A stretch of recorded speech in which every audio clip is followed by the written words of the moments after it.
HAFED chairman Kailash भगत ने दिखाई कुरुक्षेत्र लोकसभा के व्यापारियों के साथ अपनी ताकत। हजारों की संख्या में पहुंचकर व्यापारियों ने किए कैलाश भगत के हाथ मजबूत, बोले हम आपके साथ। व्यापारी सम्मेलन में राज्यसभा सांसद अनिल अग्रवाल, अनेसर विधायक सुभाष सुधा, कैथल के जिला अध्यक्ष अशोक गुज्जर सहित पार्टी के पदाधिकारियों ने भाग लिया। वहीं मुख्यमंत्री ने वीडियो कॉन्फ्रेंस के माध्यम से व्यापारियों को संबोधित किया और विभिन्न मांगे मानी। भीड़ देखकर मुख्यमंत्री ने कैलाश भगत को दी पावर, बोले अपने हिसाब से करते व्यापारियों की मांग पूरी। इच्छा तो मेरी थी कि आपके बीच में आकर और मैं आपसे चर्चा कर सकूं। वैसे तो मैं अपने हरियाणा के बहुत से वर्गों से सीधा संवाद कर रहा हूं। आज आपसे इस मीडिया के माध्यम, इस टेक्नोलॉजी का जो हमारा कार्यक्रम है ऑनलाइन, इसके माध्यम से आपसे संवाद कर रहा हूं। मित्रों, आप सब व्यापार से जुड़े हैं। व्यापारी देश की अर्थव्यवस्था, इसकी रीढ़ की हड्डी होता है, क्योंकि आखिर मैं प्रदेश के मुख्यमंत्री के साथ साथ प्रदेश का वित्त मंत्री भी हूं। तो वित्त मंत्री के नाते से प्रदेश का वित्त कहां से जुटाया जाता है, उसमें सबसे पहले व्यापारी सामने आता है। तो व्यापारी जो है वो हरियाणा के विकास के नाते से अगर मैं कहूं तो हरियाणा सरकार का एक साझीदार है, एक पार्टनर है। क्योंकि आखिर आपके माध्यम से जब व्यापार होता है तो उसका जो टैक्स है वो टैक्स आप ही इकट्ठा करके देते हैं और उससे हम समाज का काम कर पाते हैं। मुझे इसका अनुभव इसलिए भी है कि जब मैं छोटा होता था तो मेरे दादाजी ने रोहतक जिले के निनाणा गांव में छोटी दुकान बनाई थी, और उस समय व्यापार क्या होता है मुझे उसी समय से ध्यान में है। और बाद में अपनी कॉलेज की पढ़ाई करने के बाद मुझे 8 साल स्वयं व्यापार करने का भी मौका मिला है। तो इसलिए मित्रों, व्यापारियों की अपनी समस्या होती है, व्यापारियों के अपने कुछ चैलेंज होते हैं, तो उसको मैं अच्छी प्रकार से समझता हूं।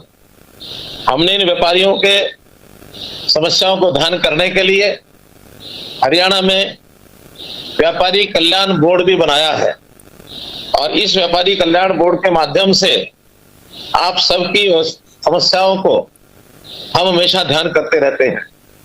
ऐसे ही व्यापार और कारोबार के अनुकूल माहौल बनाने के लिए भी हमने बहुत कुछ किया है। आपको 10 साल पहले की बातें सब ध्यान में होंगी कि उस समय सरकार की ओर से किस प्रकार के और व्यवहार किए जाते थे। कोई भी नेता चाय पीने के बहाने आता था और कोई ना कोई एक पोटली अपने साथ लेके जाता था। लेकिन हमने आने के बाद इस प्रकार का इंस्पेक्टरी राज सब खत्म किया है, और इंस्पेक्टरी राज खत्म करके आपको व्यापार में कठिनाई ना आए, इसके लिए हर संभव कदम किए हैं। कानून की व्यवस्था हमने संभाली है, लॉ एंड ऑर्डर हरियाणा में ठीक है, इस नाते से ये सब काम किए जा रहे हैं।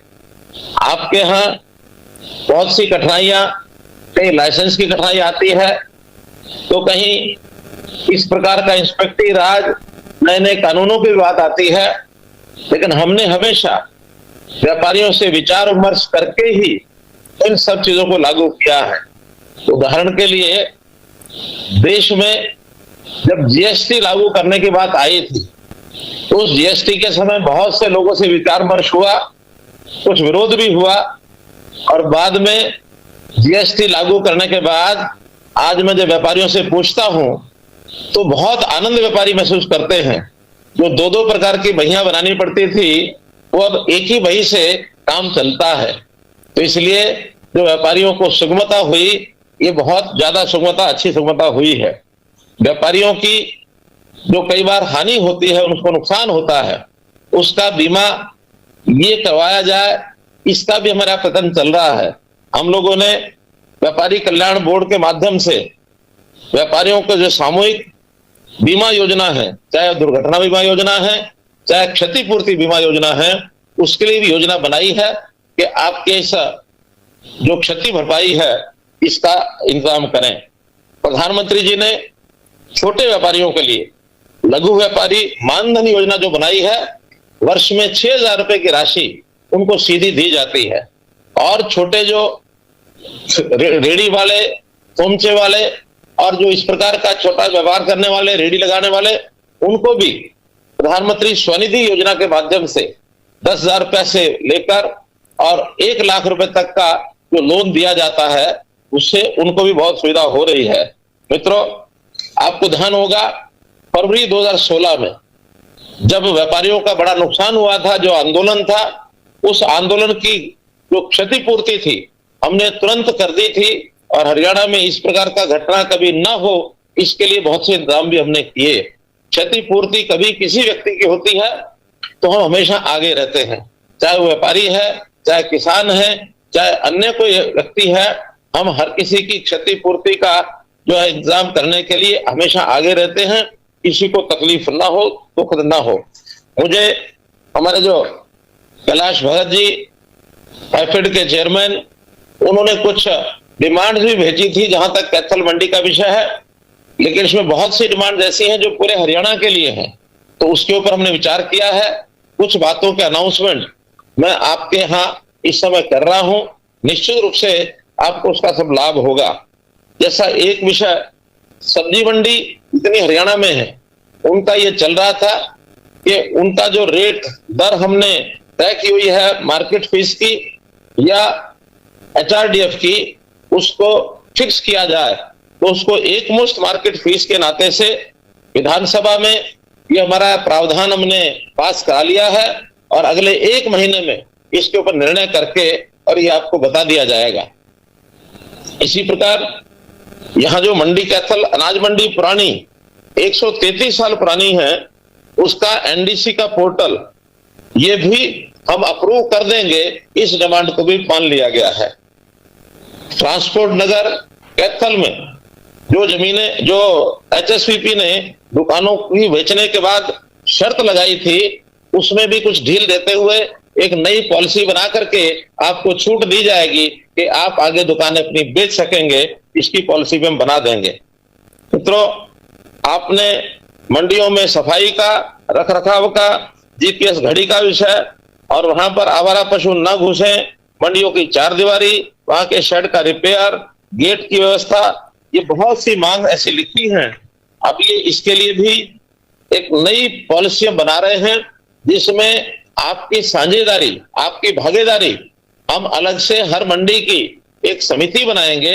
उस समिति में भागीदार जो होंगे आड़ती होंगे, और उनको जो मार्केट फीस का कुछ हिस्सा ये पैसा उपलब्ध कराया जाएगा, ताकि ये जो छोटी बड़ी व्यवस्थाएं वहां की आवश्यकता के हिसाब से, वहां कितने आदमी रखने हैं, सफाई कैसे करनी है, उसकी कोई 4 दीवारी है, गेट है, लाइट है, अथवा अन्य जो सुविधाएं देने की बात है, वो सब मंडियों की आड़तियों की समिति के हवाले किया जाएगा, ताकि वो स्वयं उस काम को करा सकें।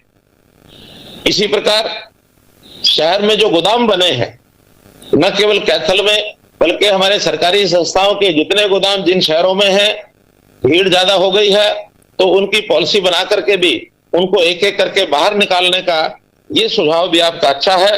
केस टू केस इसको व्यवस्था करेंगे। हमने कुछ विवाद जो मंडियों में दुकानों के विवाद बने हुए हैं, उसकी एक स्कीम निकाली थी, समाधान स्कीम नंबर 2। अब वो चूंकि 31 मार्च को उसका समय समाप्त हो गया है, आपकी मांग है कि उसको बढ़ाया जाए।